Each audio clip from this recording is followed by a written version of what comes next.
இன்றைக்கி என்னென்னா, இந்த வெயில் சீசனில் எல்லாருக்குமே யூரின் இன்ஃபெக்ஷன் அப்படிங்கக்கூடியது ரொம்ப சர்வசாதாரணமாக இருக்கும். இதுக்கு தீர்வு என்ன அப்படின்னு சொல்லிட்டு ஹோம் ரெமடிஸ் எவ்வளோ தான் செஞ்சு சாப்பிட்டாலும் அதுக்கு சொல்யூஷனே கிடைக்காது.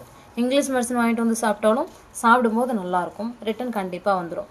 ஸோ இப்படி யூரின் இன்ஃபெக்ஷன் வராமல் தடுக்கிறதுக்காகவும் மேபி வந்துருச்சுன்னா அதை கம்ப்ளீட்டாக க்யூர் பண்ணுறதுக்கும் நம்மக்கிட்ட அருமையான ஒரு ப்ராடக்ட் இருக்குது. அதுதான் யூரிஃப்ளஸ் அப்படிங்கக்கூடிய ஒரு லிக்விடாகவும் இருக்குது, கேப்சூலாகவும் இருக்குது.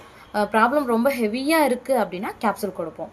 சும்மா நார்மல் ஸ்டேஜ் தான், இல்லை நமக்கு வராமல் தடுத்துக்கணும் அப்படின்னா லிக்விடே போதுமானது தான். இந்த லிக்விட் வந்துட்டு காலையில் சாப்பிட்டதுக்கப்புறம் ஒரு 2 இந்த மூடியிலே எடுத்துக்கலாம்.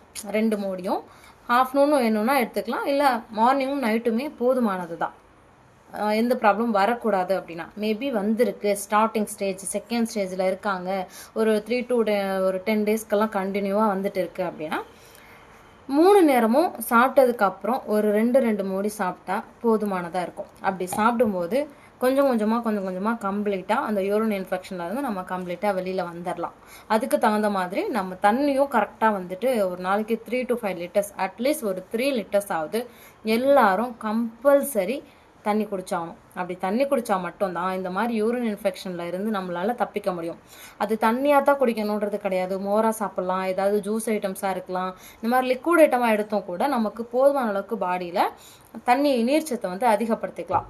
அப்படி இந்த யூரிஃப்ளஷ் லிக்விடில் என்ன இருக்குது அப்படின்னு சொன்னீங்கன்னா, நம்மளோட நேச்சுரலான ஆயுர்வேதிக் இன்க்ரீடியன்ஸ் தான் அதில் வந்து மிக்ஸ் பண்ணியிருக்காங்க. ஃபஸ்ட்டு வந்து நெருஞ்சி, கொள்ளு, முக்குரிட்டை, அப்புறம் வந்து பூழைப்பூ, சிந்தில் கொடி, ஓமம், இந்த மாதிரி இருக்கக்கூடிய அத்தனை வகையான மூலிகைகளும் இன்னும் இதுக்கும் மேற்பட்டமான மூலிகைகள் எல்லாமே இதில் இன்க்ரீடியன்ஸாக கலந்துருக்காங்க. இதெல்லாம் சாப்பிட்றதுனால தான் நமக்கு வந்து யூரின் இன்ஃபெக்ஷன் வராமல் தடுக்குது. முக்கியமாக இது யூரினில் ஸ்டார்டிங் ஸ்டேஜ் செகண்ட் ஸ்டேஜில் இருக்கக்கூடிய எத்தனை ஸ்டோனாக இருந்தாலும் அதை கரைச்சி யூரின் வழியாகவே வெளியே கொண்டு வந்துடும். நமக்கு ஆப்ரேஷன் பண்ண வேண்டிய அவசியம் இருக்காது. புரியுதா? ஏன்னா இதில் நமக்கு வந்து கல் இருக்குது அப்படின்னா நெருஞ்சி முள்ளை அரைச்சி குடிங்க அப்படின்னு சொல்லுவாங்கள்ல. ஸோ அதோட இன்க்ரீடியன்ட்லாம் கலந்துருக்கனால எவ்வளோ சிவியராக பெயின் இருக்குது. ஸோ யூரின் இன்ஃபெக்ஷனால் பயங்கரமான பெயினால் பாதிக்கப்படுவாங்க. அந்த பெயினில் இருந்து கூட ரிலீஃப் கிடைக்கிறதுக்கு இந்த யூரிஃப்ளஷ் லிக்விட் அப்படிங்கிறது கம்பல்சரியாக ஒரு சொல்யூஷன் கொடுக்கும்.